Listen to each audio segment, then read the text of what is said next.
ಈಗ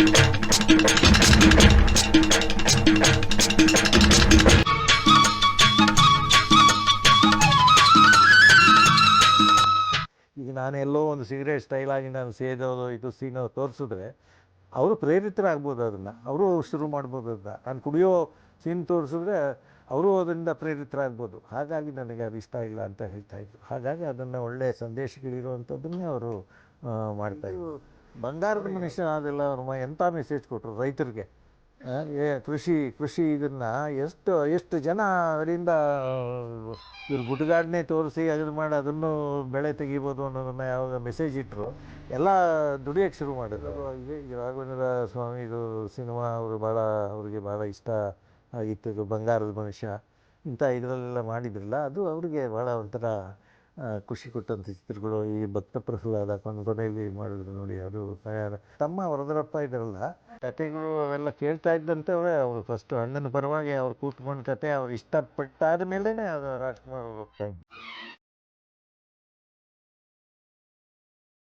ಅವರು ಯಾರ ಮೇಲೂ ಕೋಪ ಮಾಡ್ಕೊಳ್ತಾ ಇರಲಿಲ್ಲ. ಅವ್ರಿಗಿಂತ ಅರ್ಧ ತೆರೆದ ವಯಸ್ಸಿನ ಕಡಿಮೆ ಇರುವಂಥ ನಿರ್ದೇಶಕರಾದ್ರೂ ಅವ್ರ ನಿರ್ದೇಶಕರಿಗೆ ಹೆಚ್ಚು ಬೆಲೆ ಕೊಡ್ತಾಯಿದ್ರು ಅವರು. ಇದು ನೀವೇನು ಬೇಕು ನಿಮ್ಮ ಕೆಲಸ ನನ್ನಿಂದ ತಗೊಳ್ಳಿ, ನೀವು ನನ್ನ ರಾಜ್ಕುಮಾರ ಅನ್ನೋ ದೃಷ್ಟಿ ನೀವು ಇದು ಮಾಡಬೇಡಿ, ನಿಮಗೇನು ಕೆಲಸ ಬೇಕೋ ಅದನ್ನು ನನ್ನಿಂದ ತಗೊಳ್ಳಿ ನೀವು ಅನ್ನೋರು. ಅವರ ಮಾತು ಅವರು ಅಲ್ಲಿ ಆಡ್ತಾನೇ ಇರಲಿಲ್ಲ, ಯಾವತ್ತೂ ಸಜೆಷನ್ ಕೊಡ್ತಾ ಇರಲಿಲ್ಲ ಒಬ್ಬ ನಿರ್ದೇಶಕನಿಗಾಗಲಿ ಅವರು ಯಾರಿಗೇ ಆದ್ರೂ ಅಲ್ಲಿ ಹೀಗೆ ಮಾಡಿ ಅಥವಾ ಈ ಶಾರ್ಟ್ ನೀವು ತಗೊಳ್ಳಿ ಅಂತ ಎಂದಿಗೂ ಹೇಳಿದವರಲ್ಲ. ನಿಮ್ಮ ಏನು ಕರ್ತವ್ಯ ಅದು, ನೀವು ನಿರ್ದೇಶಕನಾಗಿ ಏನೇನು ನೀವು ಮಾಡಿಕೊಡಿ, ನೀವು ಹೇಳ್ದಂಗೆ ನಾನು ಮಾಡ್ತೀನಿ ಅನ್ನೋ ಆ ಥರನೇ ಇದ್ದಂಥವ್ರು ಅವರು. ಅವ್ರಿಗೆ ಯಾವ ವಿಧವಾದ ಬ್ಯಾಡ್ ಹ್ಯಾಬಿಟ್ಸ್ಗಳು ಇರಲಿಲ್ಲ, ನಾವು ಕಂಡಂಗೂ ಯಾವ ಇದು ಇರಲಿಲ್ಲ. ಆಮೇಲೆ ಚಿತ್ರಗಳಲ್ಲೂ ಅಷ್ಟೇ ಅವರು ಸಮಾಜಕ್ಕೆ ಏನಾದರೂ ಮೆಸೇಜ್ ಕೊಡುವಂಥ ಅವ್ರ ಮೊದಲು ಕತೆ ಕೇಳೋರಲ್ಲ, ಕಥೆಯಲ್ಲೇ ಗೊತ್ತಾಗ್ಬಿಡ್ತಾ ಇತ್ತಲ್ಲ ಅವ್ರಿಗೆ. ಆ ಶಾರ್ಟ್ ಇಟ್ಟಾಗಲೂ ಗೊತ್ತಾಗೋದು. ಅವ್ರು ಎಲ್ಲೂ ನೀವು ಯಾವುದೇ ಸಿನಿಮಾದಲ್ಲಿ ನೋಡಿ, ಯಾವುದೋ ಒಂದು ಕರುಣೆಯ ಕುಟುಂಬದ ಕಣ್ಣು ಅನ್ನೋ ಇದರಲ್ಲೂ ಒಂದು ಸಿಗರೇಟು ಸೇದಿರೋ ದೃಶ್ಯಗಳಿದ್ದು ಬಿಟ್ಟರೆ ಮಿಕ್ಕಿದೆ ಎಲ್ಲೂ ಅವರು ಅದೊಂದು ಸಿಗರೇಟ್ನ ಇದು ಮಾಡ್ತಿರಲಿಲ್ಲ. ಒಂದು ಕುಡಿಯೋ ಸೀನ್ನ ಅದು ಯಾವುದೋ ಒಂದು ಸಂದರ್ಭದಲ್ಲಿ ಆ್ಯಕ್ಟ್ ಮಾಡೋ ಅಂಥದ್ದು, ಅಲ್ಲಿಗೆ ನಿಜವಾಗಿ ಕುಡಿಯೋ ಅಂಥದ್ದಲ್ಲ, ಆ್ಯಕ್ಟ್ ಮಾಡಿ ತೋರಿಸೋ ಅನ್ನೋದು ಮಾತ್ರ ಇರ್ತಿತ್ತೆ ಹೊರತು ಅವ್ರು ನಿಜವಾಗಿ ಅದನ್ನು ಕುಡುಕನಾಗಿ ಮಾಡಿರುವಂಥ ಉದಾಹರಣೆ ಇಲ್ಲ. ಅವರು ಯಾಕೆ ಅದನ್ನು ಅವರು ಅವಾಯ್ಡ್ ಮಾಡ್ತಾಯಿದ್ರು ಸಿನಿಮಾಗಳಲ್ಲಿ ಅಂದರೆ, ನನಗೆ ಅಭಿಮಾನಿಗಳು ಭಾಳ ಜನ ಇದ್ದಾರೆ. ಈಗ ನಾನೆಲ್ಲೋ ಒಂದು ಸಿಗರೇಟ್ ಸ್ಟೈಲಾಗಿ ನಾನು ಸೇದೋದು ಇದು ಸೀನೋ ತೋರಿಸಿದ್ರೆ ಅವರು ಪ್ರೇರಿತರಾಗ್ಬೋದು, ಅದನ್ನು ಅವರು ಶುರು ಮಾಡ್ಬೋದು. ಅದನ್ನು ನಾನು ಕುಡಿಯೋ ಸೀನ್ ತೋರಿಸಿದ್ರೆ ಅವರು ಅದರಿಂದ ಪ್ರೇರಿತರಾಗ್ಬೋದು. ಹಾಗಾಗಿ ನನಗೆ ಅದು ಇಷ್ಟ ಇಲ್ಲ ಅಂತ ಹೇಳ್ತಾಯಿದ್ರು. ಹಾಗಾಗಿ ಅದನ್ನು ಒಳ್ಳೆಯ ಸಂದೇಶಗಳಿರುವಂಥದ್ದನ್ನೇ ಅವರು ಮಾಡ್ತಾಯಿದ್ದಿದ್ದು. ಯಾಕಂದರೆ ಅದನ್ನು ಇದಾಗಬೇಕು ಅಂತ ಎಷ್ಟೋ ಜನ ಬಿಟ್ಟಿದ್ದಾರೆ. ಅವಾಗ ಕುಡಿಯೋರು ಆ ಸಿನಿಮಾ ನೋಡಿ ಬಿಟ್ಟಿದ್ದಾರೆ. ಆಮೇಲೆ ಇದು ಬಂಗಾರದ ಮನುಷ್ಯ ಅದೆಲ್ಲ ಅವ್ರ ಎಂಥ ಮೆಸೇಜ್ ಕೊಟ್ಟರು ರೈತರಿಗೆ.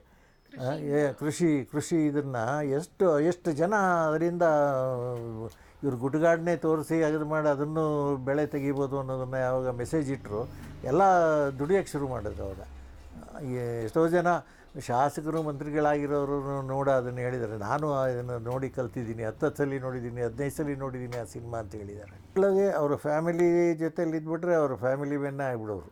ಮಕ್ಕಳು ಮೊಮ್ಮಕ್ಕಳು ಅವರೆಲ್ಲ ಅವ್ರನ್ನ ಸುತ್ತುವರಿಸ್ಕೊಂಡು ಅವ್ರ ಮೊಮ್ಮಕ್ಕಳಿಗೆ ಎಲ್ಲ ಗ್ರೂಪ್ ಇರೋದಲ್ಲ, ಅವ್ರ ಜೊತೆ ಇವರು ಮಕ್ಕಳಾಗಿ ಅವ್ರ ಜೊತೆ ಎಲ್ಲ ಹರಟೆ ಹೊಡ್ಕೊಂಡು ಇದು ಮಾಡಿಕೊಂಡು ಅವ್ರನ್ನ ರಂಜಿಸ್ಕೊಂಡು ಎಲ್ಲ ಅವರು ಮನೆಯಲ್ಲಿ ಕಾಲ ಕಳೀತಾ ಇದ್ದಿದ್ದು. ಇದು ರಾಘವೇಂದ್ರ ಸ್ವಾಮಿದು ಸಿನಿಮಾ ಅವ್ರಿಗೆ ಭಾಳ ಇಷ್ಟ ಆಗಿತ್ತದು. ಬಂಗಾರದ ಮನುಷ್ಯ ಇಂಥ ಇದರಲ್ಲೆಲ್ಲ ಮಾಡಿದ್ರಲ್ಲ, ಅದು ಅವರಿಗೆ ಭಾಳ ಒಂಥರ ಖುಷಿ ಕೊಟ್ಟಂಥ ಚಿತ್ರಗಳು. ಈ ಭಕ್ತ ಪ್ರಹ್ಲಾದ ಕೊನೆಯಲ್ಲಿ ಮಾಡಿದ್ರು ನೋಡಿ, ಅದು ಆಮೇಲೆ ಮೊದಲು ಅವರು ಹಿಸ್ಟಾರಿಕಲ್ಲು ಈ ರಣಧೀರಕಂಠೀರವ ಮಾಡಿದ್ರು ನೋಡಿ, ಅದನ್ನೆಲ್ಲ ಅವರು 4 ಜನ ಸೇರಿ ಸಿನಿಮಾ ತಯಾರು ಮಾಡಿದ್ದ. ರಾಜ್ಕುಮಾರ್, ನರಸಿಂಹರಾಜು, ಬಾಲಕೃಷ್ಣ, ಜಿ ವಿ ಅಯ್ಯರ್ ಅವರು ಅವರೇ ಪ್ರೊಡ್ಯೂಸರ್ಸ್ ಅದಕ್ಕೆ, ಆ ಸಿನಿಮಾಗೆ. ಅವ್ರ ಭಾಷೆ ಭಾಳ ದೊಡ್ಡ ಇದು, ಯಾರಿಗಾದ್ರೂ ಹೇಳಬೇಕಾದ್ರೆ ಅವ್ರು ನೋಡಿ ಕಲೀರಿ ಭಾಷೆನ ಅಂತ.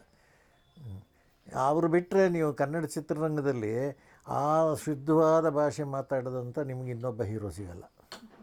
ಅವರು ಎಲ್ಲರೂ ಇಚ್ಛೆ ಪಡ್ತಾಯಿದ್ರು. ಅವರು ತರಾಸು ಅವರು ಇರ್ಬೋದು, ಯಾಕಂದರೆ ತರಾಸು ಅವರ ಅನೇಕ ಕಾದಂಬರಿಗಳಲ್ಲಿ ಅವರ ಚಿತ್ರಗಳಾಗಿದೆ.